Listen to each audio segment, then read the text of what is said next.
আসসালামু আলাইকুম। আমি উত্তরবঙ্গের মেয়ে রেশমা বলছি নওগাঁ থেকে।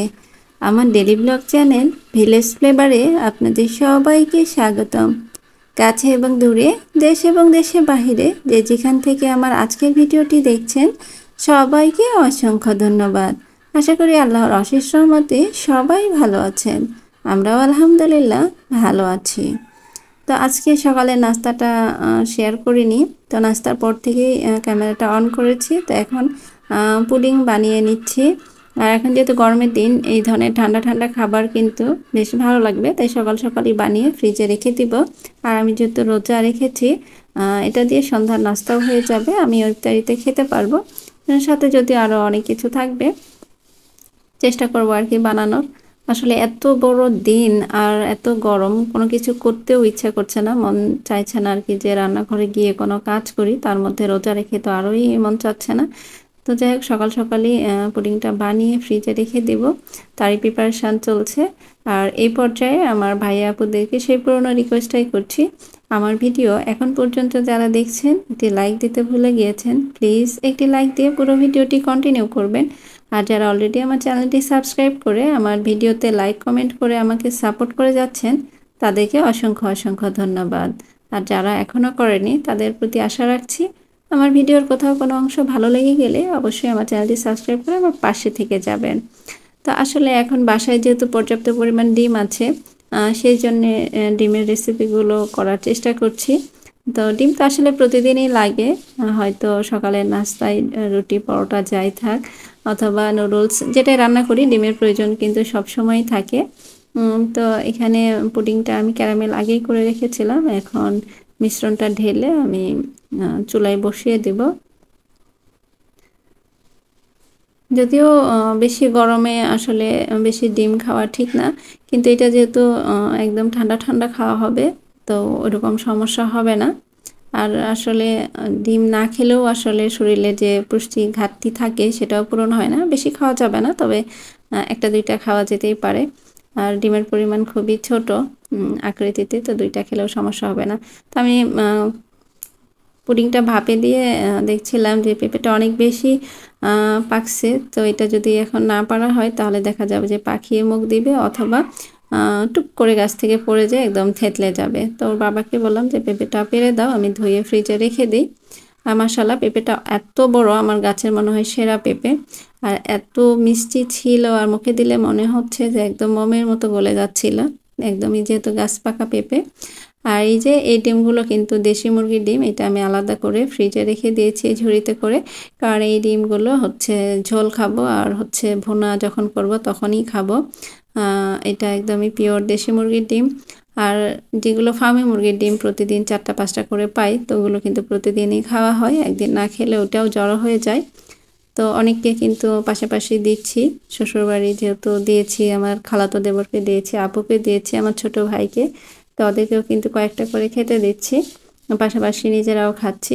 তো এই যে এখানে আমি এই ছোট কায় আলু দিয়ে ডিম ঝোল করব। আলু আর ডিম আমি সেদ্ধ বসিয়ে দেব। আর এই আলুগুলো কিন্তু তরকারিতে অনেক বেশি মজা লাগে, সেটা ডিম ঝোল হোক বা মাছের, বড় মাছ ভেজে রান্না করলেও ভালো লাগে। কিন্তু এই আলুটা ছিলতে অনেক বেশি ঝামেলা হয়, যার কারণে কিন্তু আমি এটা সবসময় করি না আর কি, খুব কম করার চেষ্টা করি, কারণ এই ছোট আলু ছিলতে অনেক বেশি কষ্ট হয়। তো যাক, মেয়ে আলহামদুলিল্লাহ আমাকে কিন্তু এই সব টুকটাক কাজে একটু হেল্প করে, তো অনেকটাই আলু ছিলে দিয়েছিল। আমি যখন খুঁড়া ছিলছিলাম, তো আমার পাশে বসে এই আলুগুলো ছিলছিল আর পুটুর পুটুর করে আমার সাথে গল্প করছিল। তো ভাবছিলাম যে মেয়ে আসলে বড় হয়ে যাচ্ছে আস্তে আস্তে, আমাকে কাজে হেল্প করছে। তো এমএন ব্লগের নাসরিন আপুকে দেখি আপুর মেয়ে আপুকে অনেক হেল্প করে, তো আমি তখন ভাবি যে আমার মেয়েটা কবে বড় হবে আর আমাকে এইভাবে হেল্প করবে। তো মেয়েরা আসলে বড় হলে কিন্তু মায়ের বান্ধবী হয়ে যায়। তো মেয়েরা যেরকম মা বাবার দুঃখ কষ্ট বোঝে, ছেলেরা কিন্তু এতটা বোঝে না, যেটা আমরা আমাদের নিজেদের আশেপাশেই অনেক কিছু দেখে উপলব্ধি করতে পারি। তো যাই হোক, কলমি শাক উঠিয়ে নিচ্ছি দুপুরে রান্নার জন্য। এখানে ডিম আলু ঝোল করব, ডাঁটা দিয়ে, বেগুন দিয়ে, আলু সিদ্ধ দিয়ে, আর কলমি শাক ভাজি করব, এটাই আজকে আমাদের দুপুরের খাবার। তো পরিস্থিতি আসলে যেমনই হোক সেটা মানিয়ে নিয়ে ভালো থাকার চেষ্টা করতে হয়। যখন ঢাকায় থাকতাম তখন একরকম জীবনযাপন করতাম। তখন ইচ্ছে করতো ইস গ্রামে এসে যদি থাকতে পারতাম, সব কিছু একদম ফ্রেশ খেতে পারতাম। খুব আফসোস করতাম। তো তারপরে আমি কিন্তু একটা সময়ে মেয়েকে নিয়ে চলেই আসি। কিন্তু মেয়ের বাবা যখন ঢাকায় থেকে যায় তখন কিন্তু তার জন্য আবার আফসোস হতো যে আ ৩ জন মানে সদস্য তো ২ জন ২ জায়গায়। মেয়েকে অনেক বেশি মিস করতো মেয়ের বাবা। তো যাই হোক আমরা যেটা মনে মনে চাই বা যেটা ভাবি আল্লাহ আমাদের জন্য যেটা মঙ্গল সেটাই কিন্তু করে। তো পরে হঠাৎ করে করোনা এসে কিন্তু মেয়ের বাবা বাসায় চলে আসে আর ৩ মাস ওদের অফিস মোটামুটি বন্ধ ছিল। ওদের অফিস ঢাকাতে ইস্টার্ন প্লাজায়। তো তারপরে হুট করেই অফিস থেকে ডিসিশন নেয় যে হোম অফিস করার জন্য। যেহেতু ওদের সব কাজই কিন্তু অনলাইনে কম্পিউটারে করতে হয় তাই ওরা বিভিন্ন সার্ভার তৈরি করে তারপরে ডিসিশন নেয়। যেহেতু ওরা ২০ জন ফার্মাসিস্ট, ওদের বেশ কিছু কাজ একদমই নির্দিষ্ট ছিল, তাই হোম অফিস করলেও সমস্যা হতো না। তারপরে ওইভাবে আসলে করোনাকালীন পুরো সময় হোম অফিস করে। তখন আমরা চিন্তা করতাম যে পরিস্থিতি স্বাভাবিক হলে তো আবার ঢাকায় যেয়ে অফিস করতে হবে। তখন মেয়েকে আসলে ম্যানেজ করা অনেক বেশি কষ্ট হয়ে যেত। মেয়ের বাবারও অনেক বেশি খারাপ লাগা কাজ করতো যে আবার ঢাকায় যাবে। মেয়েটা এখন এতদিন যেহেতু বাসায় থাকছে পুরোটা সময়, তো অনেক বেশি বাবার উপরে ডিপেন্ড হয়ে পড়ছিল। সবকিছু কিন্তু আমাকে না বলে ওর বাবাকেই বলতো আর বাবাও অনেক বেশি আদর করতো। তো যাই হোক পরে একসময় ডিসিশন হয় যে হচ্ছে যারা বাসা থেকে হোম অফিস করছিল তারা এখন পার্মানেন্টলি বাসা থেকে হোম অফিস করবে। তো এই ডিসিশনে কিন্তু আমরা অনেক বেশি খুশি হই, খুব ভালো লাগা কাজ করে। তো আলহামদুলিল্লাহ এখনও কিন্তু প্রায় ৪ বছর হয়ে যাচ্ছে বাসা থেকে অফিস করছে। আর আমরা যেহেতু করোনার সময় আমাদের এই বাসাটা শুরু করি, তো একদমই টেম্পোরারি করে বাসাটা কিন্তু করার ইচ্ছা ছিল। পরে আমরা হচ্ছে বাসা করতে করতে দেখা যায় যে এটা এরকম না, একটু এরকম করে করি, দেখা যায় একটা জিনিস খুব বেশি মানে করতে গেলে দেখা যায় যে খারাপ করে করব, তার চেয়ে একটু ভালো করে করি যেহেতু করছি। এরকম করতে করতে বাসাটা এমন পর্যায়ে চলে গিয়েছে যে না ফাউন্ডেশন দিয়ে একদম পার্মানেন্ট বাসা হয়েছে, না একেবারে টেম্পোরারি বাসা হয়েছে যে ভেঙে ফেলে আবার করব। তো যাই হোক পরে আমরা ডিসিশন নিলাম যে এই বাসাটাই আমাদের আপাতত থাকবে। পরে মেয়ে বড় হোক, আল্লাহ যদি আমাদের তৌফিক দেয় বেঁচে রাখে তাহলে পরবর্তীতে চিন্তাভাবনা করা যাবে। তো আপাতত আমরা এই বাসাতে এভাবেই থাকবো। তো যাই হোক তারপরে কিন্তু নিজের মতো করে সাজিয়ে গুছিয়ে নেওয়ার চেষ্টা করেছি যতটুকু পারছি। আর সামনের ফাঁকা জায়গাটাতেও কিন্তু আমরা প্রপার ইউজ করেছি। আপনারা দেখছেন যে সবজি তারপরে ফলের গাছ লাগানো হয়েছে। তো এখন আলহামদুলিল্লাহ খুবই ভালো লাগে, খুবই প্রশান্তি কাজ করে যে এরকম একটা পরিবেশের মধ্যে আমরা আছি। গাছপালা, ফুল ফল, শাক সবজি একদম নিজেদের মতো করেই খেতে পাচ্ছি। তো এটাই আর কি বলছিলাম, পরিস্থিতি যেমনই হোক সব কিছু মেনে নিয়ে ভালো থাকার চেষ্টা করতে হয়। তো আলহামদুলিল্লাহ অনেক ভালো আছি আমরা এখন। আর এতক্ষণ অনেক গল্প করলাম আপনাদের সাথে, ভিডিও রিলেটেড আসলে এরকম কিছুই বলতে পারিনি।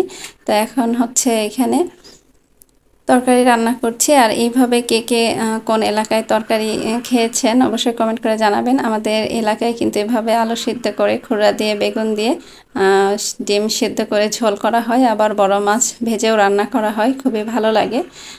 তো যারা খাননি তারা কিন্তু অবশ্যই ট্রাই করবেন।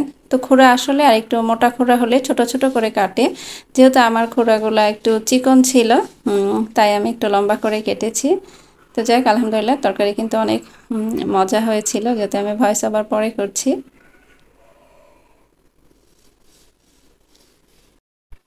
তো এই তরকারিটা কিন্তু অনেক বেশি করে ভালো করে কষিয়ে রান্না করতে হয়। যত বেশি কষানো হয় তরকারিটা কিন্তু ততই বেশি মজা লাগে।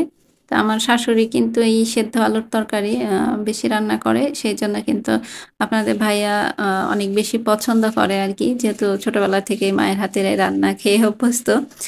তো আসলে আমি যদিও খুব বেশি রান্না করি না, তবে মাঝে মধ্যে চেষ্টা করি। আর ফ্রিজে ঈদ করে আসার পরে খুবই অল্প মাছ ছিল, ছোট মাছ ছিল একটু, আর বাটা মাছ, ইলিশ মাছের মাথা ছিল। তো সেগুলো তো এই কয়দিনে খাওয়া শেষ।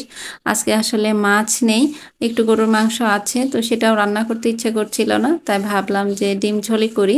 তা আসলে ডিম এমন একটা জিনিস, এটা কিন্তু বিপদের বন্ধু, সব সময় সব কাজে কিন্তু অনেক বেশি কাজে লেগে যায়। তো কিছু না থাকলেও কিন্তু ডিম ভুনা বা ডিম ঝোল করে খাওয়া যায়, বা ভর্তা ভাজি যেটাই হোক, ডিমের কিন্তু অনেক কাজ আমাদের এই মানব জীবনে আর কি। তো যাই হোক, এই যে আমি এখানে রান্না করছি আর মুরগি ম্যাডামরা এখানে এসে রেস্ট নিচ্ছে, যেহেতু অনেক গরম, ওদেরও আসলে এই গরমে সারভাইভ করা অনেক কষ্ট হয়ে যাচ্ছে। মানুষ তো আসলে ফ্যান এসি অনেক কিছুই ব্যবহার করছে, আর ওরা তো শুধু প্রকৃতির উপরেই নির্ভর। তো আমি কিন্তু ওদের সাথে এখানে বসে বসে গল্প করছিলাম, আর সবাই কিন্তু ডিম দিচ্ছে, তো বেশ ভালো লাগে আর কি। তারপরে শাকটাও ভাজি করে নিচ্ছি, এখানে কলমি শাক।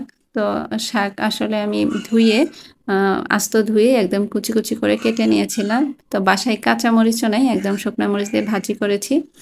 আর এখানে এই যে তরকারির ফাইনাল লুক, এটা কিন্তু দেখতে যেমনই হোক মাশাআল্লাহ খেতে অনেক ভালো হয়েছিল। আর এই যে শাক ভাজি, যেহেতু একদম সবই কিন্তু আমাদের বাড়ির ডিম সবজি সব কিছুই, আলু। তো যাই হোক, আর গাছে পেঁপেটা কেটে নিয়েছি। পেঁপেটা এত বড় ছিল মাশাআল্লাহ, পুরা 2 থাল মনে হচ্ছে যে ভরে গিয়েছে। তো এটাও আমি ফ্রিজে রেখে দেব, ইফতারির সময় বের করব।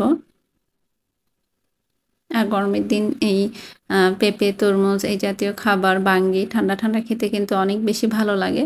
তো ভেবেছিলাম যে কয়েক টুকরো দিয়ে একটু জুস করে নেব। তো আপনাদের ভাইয়া বলছে যে না, জুস করার দরকার নেই, এমনিতেই খাও, ভালো লাগবে, যেহেতু মিষ্টি ছিল অনেক। মেয়ে যেহেতু ফল এত বেশি পছন্দ করে, তো ওর জন্য একটু পরে কেটে আমি হচ্ছে বক্সে করে ফ্রিজে রেখে দিয়েছিলাম। আর এখানে আমি পুডিংটাও কেটে নিচ্ছি।